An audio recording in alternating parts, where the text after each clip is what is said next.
Right, so vanoggend gaan jy spyt wees dat jy hier is met die woord. So as jy tone het, trek dit, sit dit onder jou stoel in asseblief, want hierdie gaan op ons tone trap. Dis minder lekker om hierdie te doen. En dan sommer net nou al vir jou noem dat vandag is die eerste deel van 3. So vir die volgende 2 weke gaan dit net so terrible wees. So as jy by die huis wil bly, die volgende 2 weke is 'n goeie tyd om by die huis te bly. So net vir jou net laat weet. So as dit net ek en die personeel is wat volgende week hier opeindig, is dit dalk ook 'n goeie ding. Maar vir wat dit werd is, ons het 'n liefde in ons hart vir die woord. Een van ons waardes by Lighuis sê dat die woord is vir ons 'n waarde, en een van die goeders wat ons spesifiek op dit sê, is ons sê dat ons leefstyl word bepaal deur die woord.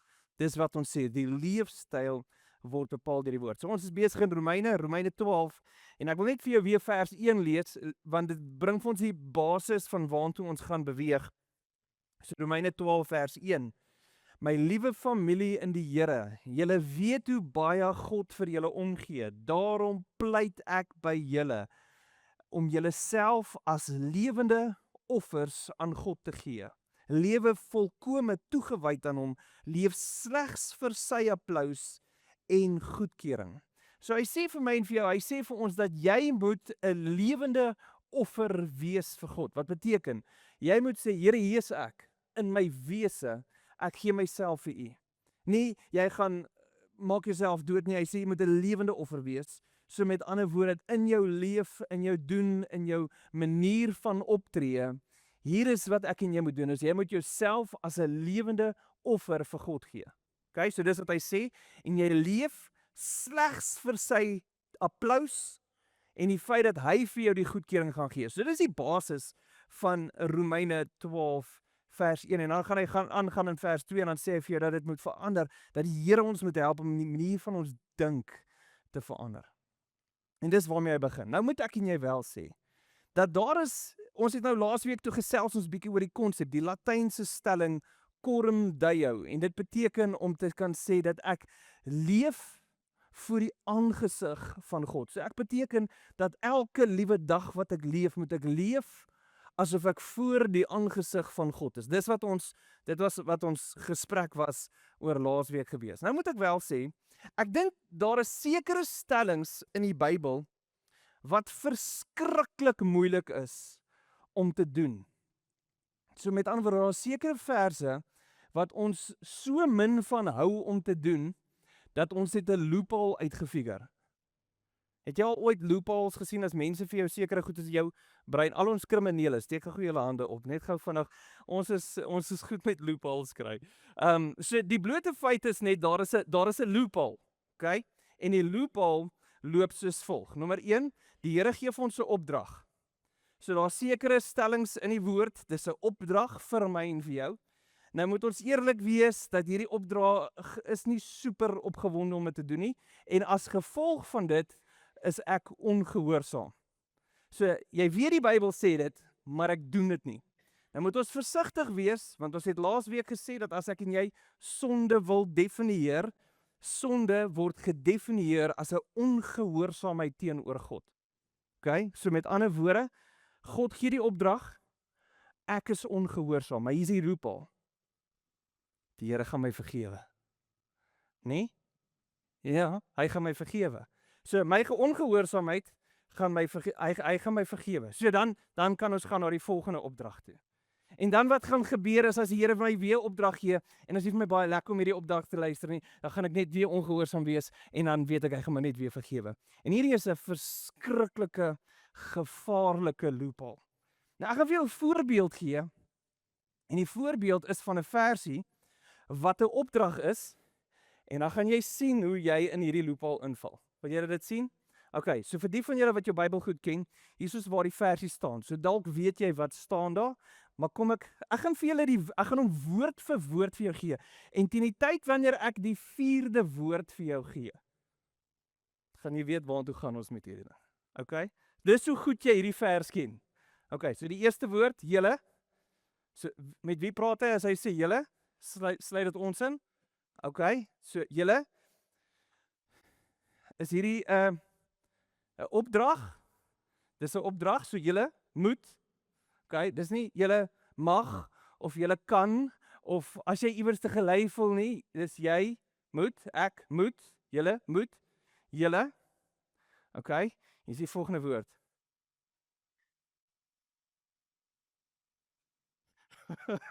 Julle moet, julle vyande wat? Ons ken hierdie versie. Okay, so julle moet julle vyande lief hê en bid vir hulle wat julle vervolg. Okay, wag. Loophole. As ons ongehoorsaam is, die Here sal ons vergewe. Nee? Dis mos wat gebeur, want ons besef dat ernstig hoor ons hierdie stelling. Jy hoor hierdie stelling. Julle moet julle vyande lief hê en dan besef ek net daar is nie 'n manier dat ek my vyande gaan lief hê nie. En so daarom is ons so dankbaar vir daai loophole, die Here gaan my vergewe. Nee? Hoe vind ons onsself in hierdie loophole? Sien, want ons sien opdragte en ons weet ons moet dit doen, maar ons doen dit nie. En so vir my en vir jou om vandag aan te gaan by Romeine 12, moet ek en jy iets snap van hierdie vers, want hierdie is die vers wat Jesus vir ons gee. Nou, as ek en jy spesifiek gaan kyk na hierdie, kom ons begin en ons breek hom net gou af. Hy sê, julle moet julle vyande lief hê. Julle moet julle vyande lief hê. Nou kom ons definieer liefde, nou kan jy dit opsit. Eerstens, as ek en jy dink aan liefde, dan dink ons aan 'n emosie. So met ander woorde, ons leef en ons taal gee vir ons spasie, dat liefde is 'n emosie. Dis daarom nie so erg soos die Engelse nie. Die Engelse gebruik liefde vir alles. So ja, en ons het dit nou al dink in sekere tye met ons slang, ons mengels wat ons gebruik, het ons nou al hulle taal opgetel, maar hulle sal sê ek, en ons gebruik nou in Afrikaans, ek love pizza. Okay, dis jy sê dit nie sommer in Afrikaans nie, ek het 'n liefde vir pizza of ek is lief vir pizza. Jy doen dit, maar hy voel net weird. Okay, daar's iets in ons wat net weet, jy kan nie noodwendig liefde aan pizza koppel nie. Maar wat ons wel weet is, as ons praat van iemand, ek is lief vir iemand, dan sê ons dat die emosies wat ek voel saam met die persoon, is meestal goeie emosies. So as ek saam met 'n persoon is, en ek het meestal goeie emosies, of dit 'n vriend is, of dit 'n vriendin is, of dit my man is, my vrou is, my ma is, my ouma is, as ek saam met hierdie persoon is, en ek voel meestal positiewe emosies, goeie emosies, kan ek tot op die konklusie kom om te sê ek is lief vir die persoon. Ek is lief vir jou as 'n vriend, ek is lief vir jou as my ma, ek is lief vir jou as my vrou, wat ook al die geval mag wees, maar dit is gekoppel aan emosies. So met ander woorde, as ek saam met jou leef en daar is nie baie positiewe emosies nie, kan ek tot op die konklusie kom dat ek het jou nie lief nie. Ek like jou niks. Dis wat gebeur, is liefde is gekoppel aan 'n emosie. So dis hoe ons liefde verstaan. Nou kom Jesus en hy maak die stelling, hy sê, jy moet jou vyand lief hê, en dan is daar 'n error wat afgaan binne in jou, want daar is niks in jou wat liefde wil gee teenoor hierdie persoon nie.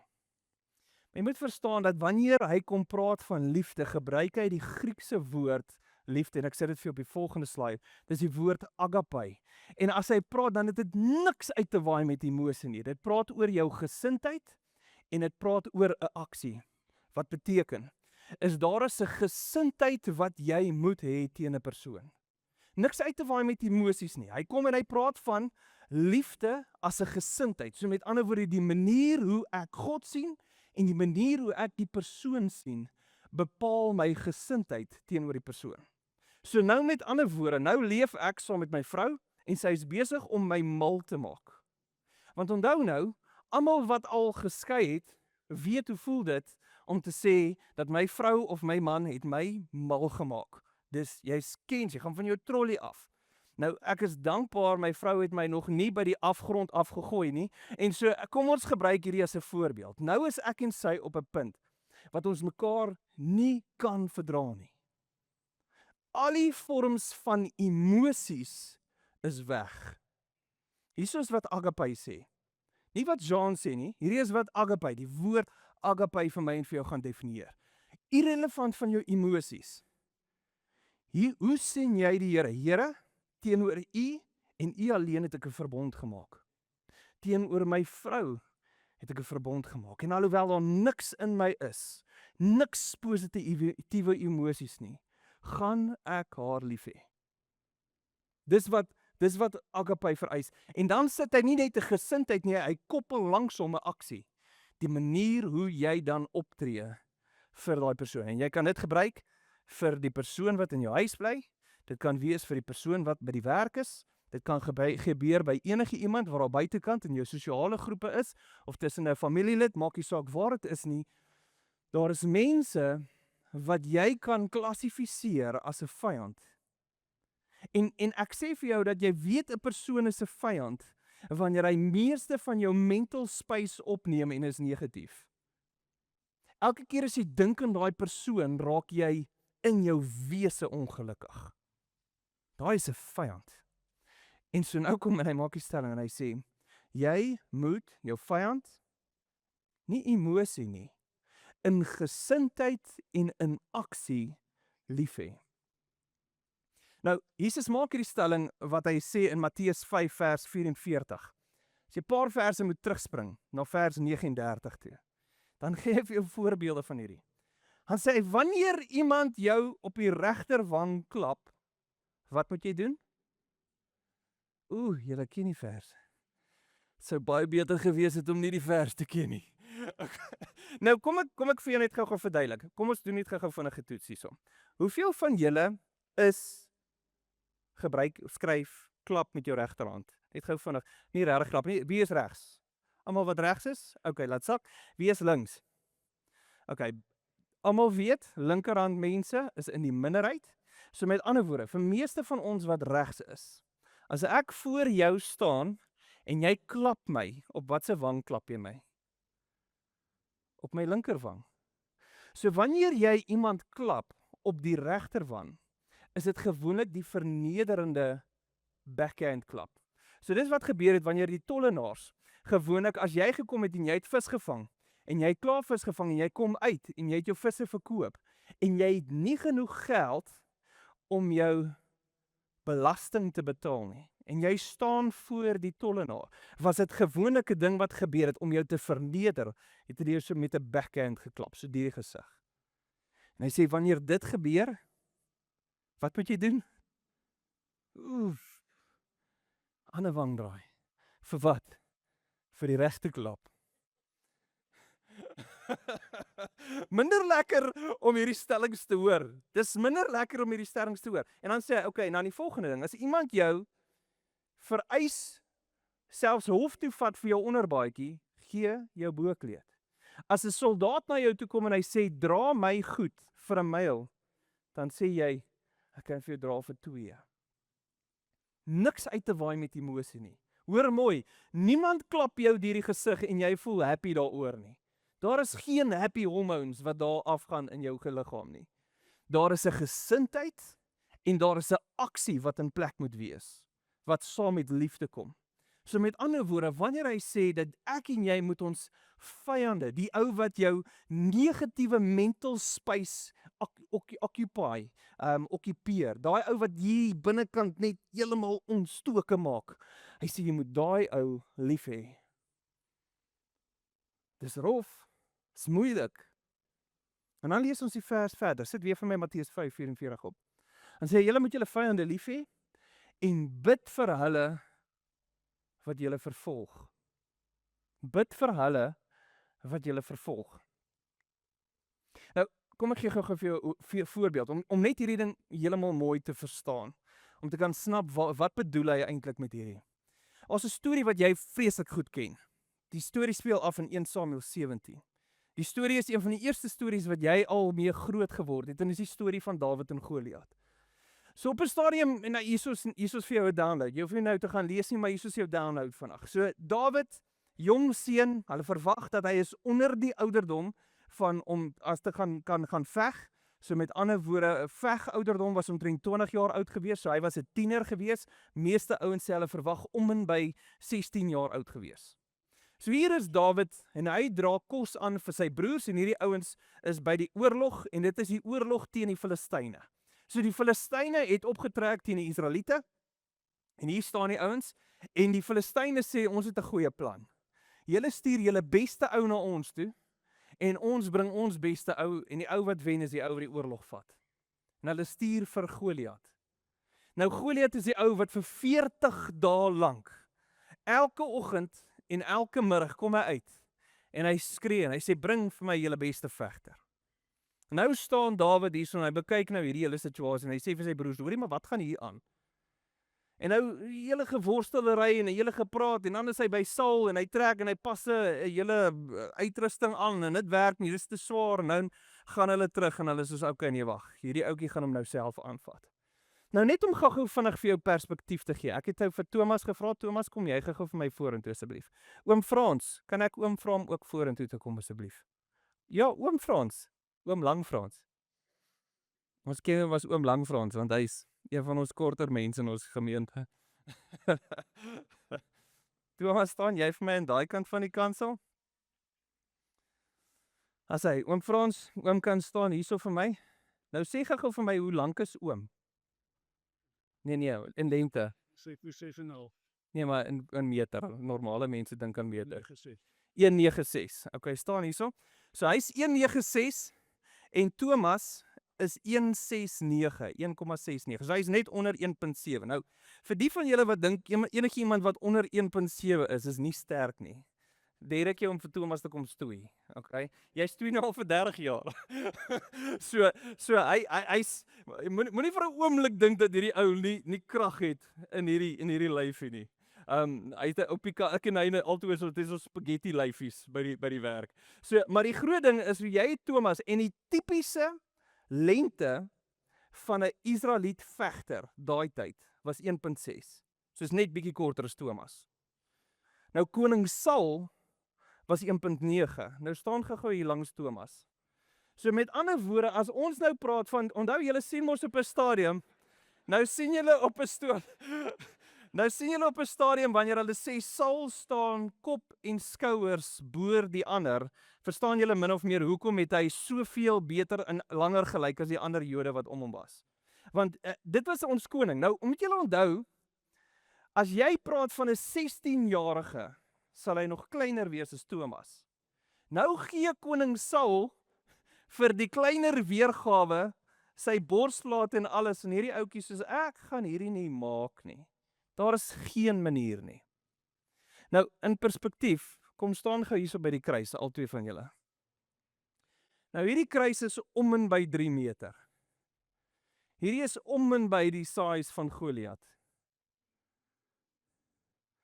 So nou verstaan julle hoekom wil self Saul nie gaan fight het nie.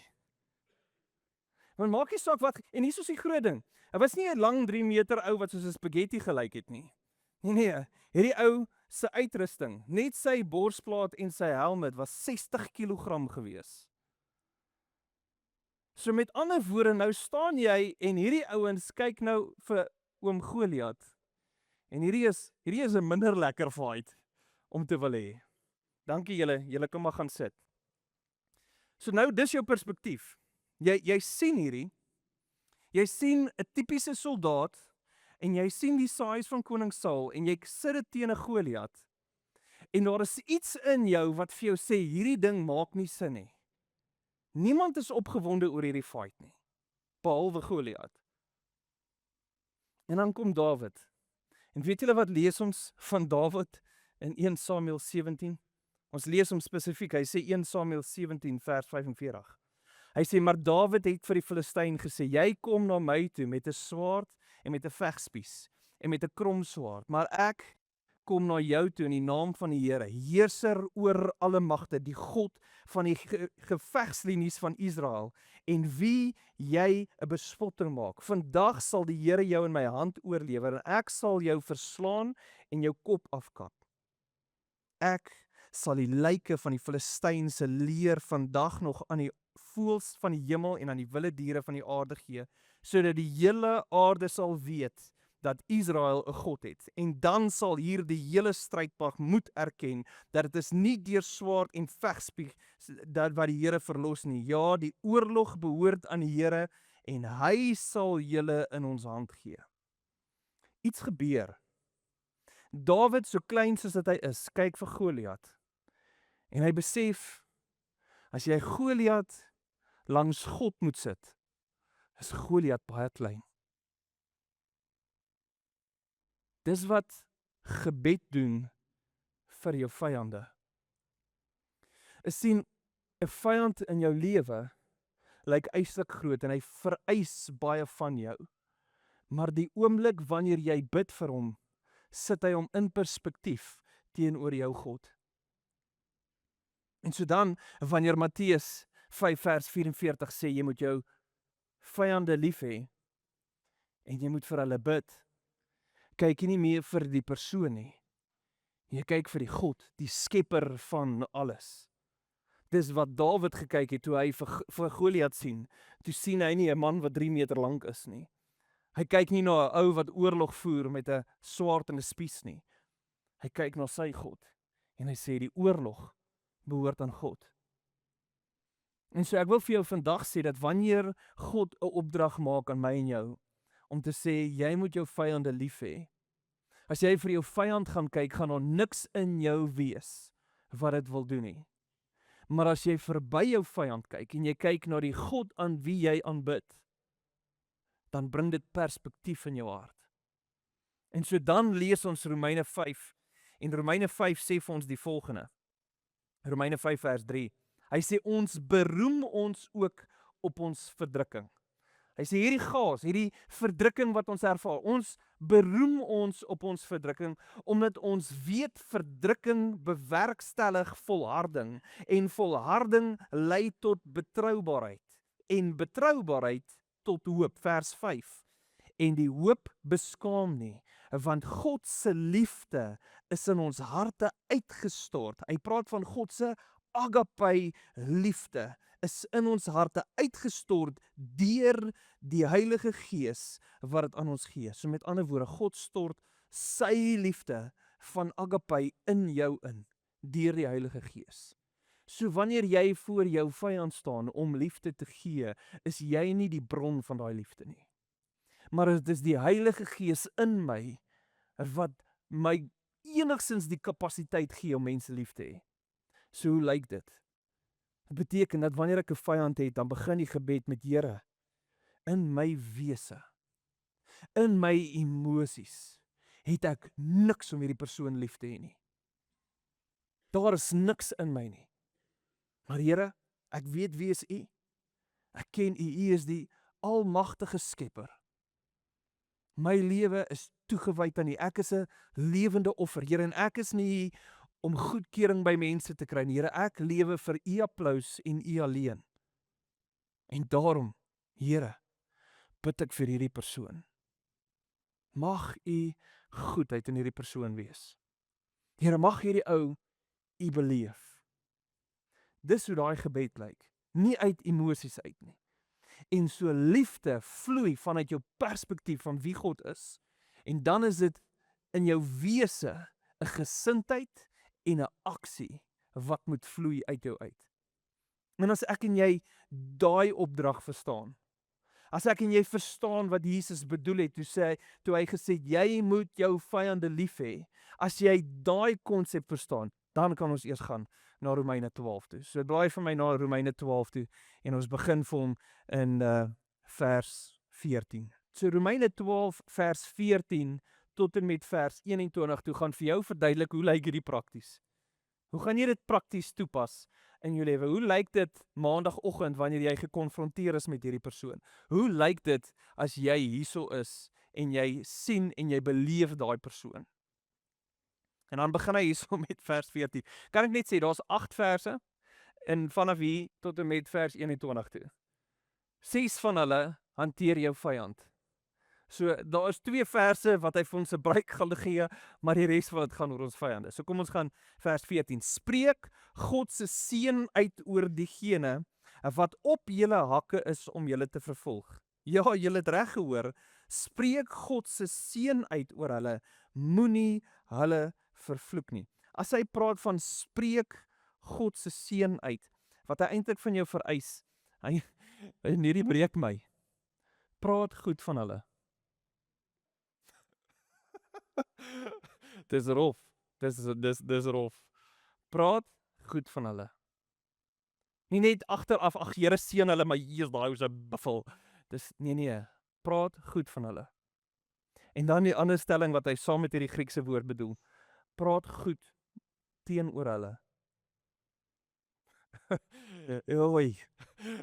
Ek voel nog as ek dink so, as jy nou 'n golfbal moet insluk, dis min of meer wat hier gebeur. Dis minder lekker. Seën hulle. Seën hulle beteken praat goed oor hulle, praat goed teenoor hulle en bid vir hulle. Want dis wat gebeur is, as hy sê, moenie vervloek nie, maar seën hulle, dis wat jy moet doen vir jou vyand. En dan sê hy vers 15, en hierso breek ons net so bietjie, om net oor die algemeen te praat oor hoe ons lewens anders te moet lyk. Vers 15, wees bly saam met almal wat baie bly is. Huil en treur saam met elkeen wat huil en treur. So hier kom hy praat van dat ek en jy die emosies moet ervaar van die mense om ons. Huil saam met hulle, wees bly saam met hulle, treur saam met hulle. Nou hoe kry ons dit reg? Ons kry dit reg deur te lees vers 16. Wees eengesind en maak baie ruimte vir mekaar in julle gedagtes en julle harte. As ons eengesind is en ons maak spasie vir mekaar, is dit baie maklik om saam met jou bly te wees. En dit is baie maklik om saam met jou te huil en dit is baie maklik om saam met jou te treur, want daar is 'n eensgesindheid wat ons het spasie vir mekaar gemaak in ons harte. En dan begin hy weer op ons tone trap. Moenie dink julle is beter as ander mense nie. Praat weer van hoogmoed. En onthou nou way back when in vers 3 en vers 4 van Romeine 12 het ons hierdie hanteer. En dan sê hy maak vriende met mense wat nederig is. Nou, as hy praat van mense wat nederig is, gebruik hy die Griekse woord tapinos. En hierdie praat van socially insignificant mense wat sosiaal net nie veel beteken nie. Hulle is mense wat arm is, hulle is uneducated, hulle is weak, hulle is sonder enige status en hulle het geen eer gekry nie of hulle eer is weggevat. Mense wat 'n platform gehad het en is nou amper half geken hier in die Goudveld as die Jesus by weg van daai ou af. Hy sê daai is die ouens wat hy hier vertaal word in myne as die nederige en hy kom op die einde van die dag en hy sê vir ons dat ons moet vriende maak met hierdie. So met ander woorde, dis die boemelaar, dis die karwag, dis jou tuinman, dis die huishulp, dis die mense wat alles verloor het. Hy sê maak vriende met hulle, moenie hoogmoedig wees nie, moenie dink jy is vir 'n oomblik beter as enigiemand anders te nie, moenie na iemand anders te kyk en dink ek is beter as nie. Moenie vir 'n oomblik jouself verhewe bo ander mense nie. En dan gaan hy verder en dan sê hy, moenie dink jy is altyd reg nie. Nou ek spot altyd so, ek sê mense se lewe sal beter gaan as hulle besef ek is altyd reg. Ek kan dit nou nie meer sê nie. Ek gaan nou moet sê ek is 99.9% van die tyd reg. So, ons is nie altyd reg nie, maar vir wat dit werd is, moenie dink jy is altyd reg nie en dan sê hy of dat jy altyd dink jy weet alles nie. Wees nederig. Wees nederig. Ons moet emosioneel begin inkoop in mense in en ons moet minder van onsself dink op die einde van die dag. En dan gaan hy nou weer terug na ons vyande toe, vers 17. Moet nooit slegte dinge terugdoen aan mense wat slegte dinge aan julle doen nie. Leef anders. Dink heel eerste aan watter goeie dinge julle kan doen vir ander mense en gaan doen dit. So nou kom en hy sê vir jou, as iemand iets sleg doen teenoor jou, moet jy nie reageer deur sleg te doen teenoor hulle nie. Nou, as iemand jou sleg sê, beteken dit jy reageer nie deur sleg te sê nie. As iemand sleg doen teenoor jou, nou moet ons ook sê, daar's van ons wat vreeslik stil is en jy sal nie sommer net wegtrek en iets sleg sê nie. Maar wanneer iemand iets sleg aan jou doen, jou manier om iets sleg terug te doen, is jy skep 'n dik atmosfeer. Kyk, ek gaan nou niks sê nie, maar ek gaan voel ek is kwaad. Jy weet mos daai atmosfeer wat jy met 'n mes kan sny. Daai is soos jy is so steek soos 'n donkie, niemand kan niks maak met jou nie. Hy sê as iemand slegs aan jou doen, hoeveel sleg kan jy terug doen? Net 'n bietjie, net 'n houding, net 'n backchat, net 'n laat kom, net 'n wat kan nee. As iemand sleg doen aan jou, doen jy niks. Glad nie sleg terug aan die persoon nie. Dit is in ons wese sleg om hierdie te hoor, maar as ek verstaan wat beteken liefde, my perspektief is wie my God is, teenoor die Goliat. En as ek besef dat my hele hartspostuur moet verander om daai in my lewe in toe te pas, skielik besef ek dat wat ek voorgeroep is nie om sleg te doen nie, maar hy sê, dink aan watter goeie dinge julle kan doen en gaan doen dit. Vers 18, doen julle uiterste bes om in vrede te leef met alle mense. Hy sê uiterste bes, solank as wat dit in jou beheer is, leef in vrede. Jy kan nie bestuur hoe ander mense reageer nie. Jy kan nie bestuur of ander mense wil toelaat dat jy in vrede leef nie. Maar doen jou uiterste bes van jou kant af. Moenie wraak neem nie. Geliefdes in die Here, los dit oor aan die Here om te straf. Die Bybel sê, skryf juis, ek sal my reg uitoefen om te straf. Ek sal hulle terugbetaal, sê die Here. Ek het een ou gehoor 'n stelling maak en hy sê, wraak neem of straf uitdeel is nie verkeerd nie. Om wraak te neem is nie verkeerd nie. Wat ons wel moet verstaan, is nie joune om uit te deel nie. Maak nie saak wat gebeur nie. Jy mag nie wraak op straf uitdeel nie. Nou ons het 'n regstelsel, gebroken soos dit hy is, en in hierdie regstelsel het hulle 'n sekere kapasiteit om 'n oordeel uit te spreek oor iemand en hulle in 'n tronk te sit of te straf vir dit wat gebeur. Nou ek weet dit is 'n gebroke stelsel, maar wanneer iemand iets aan jou doen, kan ons nie wraak of straf opneem nie, want dit behoort nie aan jou nie. Dis nie joune om te gee nie. Hoekom? Want jou oordeel sal nie reg wees nie.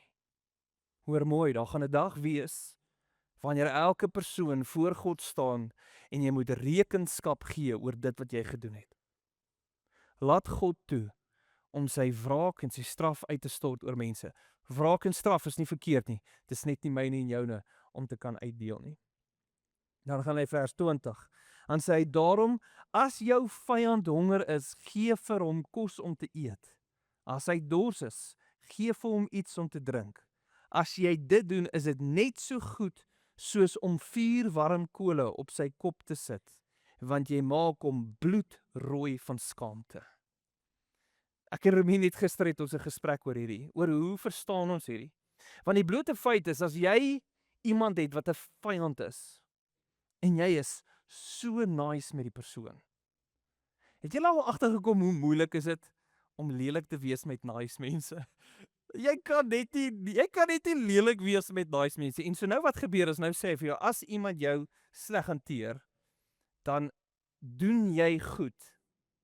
Want sodra daai goed gedoen word aan die persoon, word hy gekonfronteer met die eie sleg in sy hart. Hy word gekonfronteer met sy eie sleg.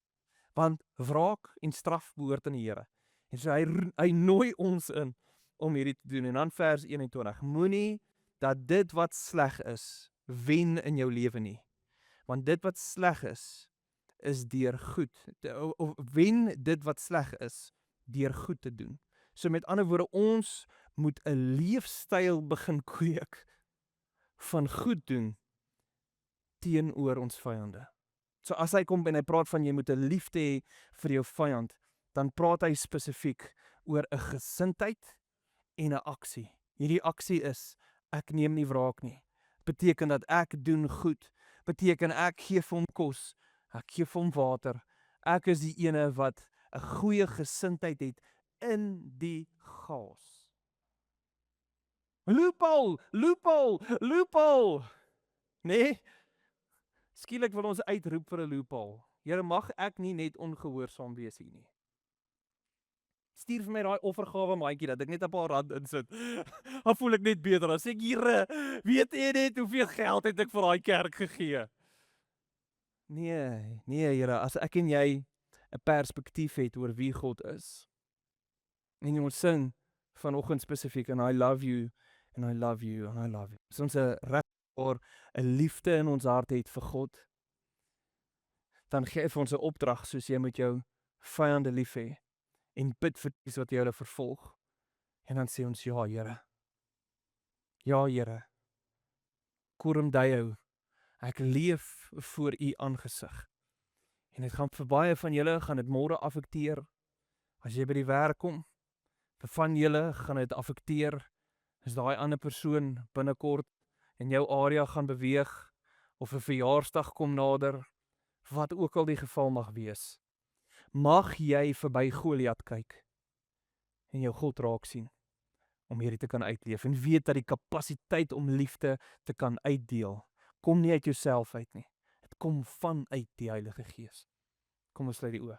Here, wat 'n voorreg is dit wat ons het, om na hierdie gedeelte te kyk, en net te besef, Here, dat daar is soveel wat U wil doen in ons harte. Here, ons moet sterf in onsself deur lewende offers te wees vir U. Here, dat ons sal leef vir U applous, vir U goedkeuring en U alleen. Heilige Gees, mag U die ene wees wat hierdie woord in ons harte lewendig maak, in Jesus naam.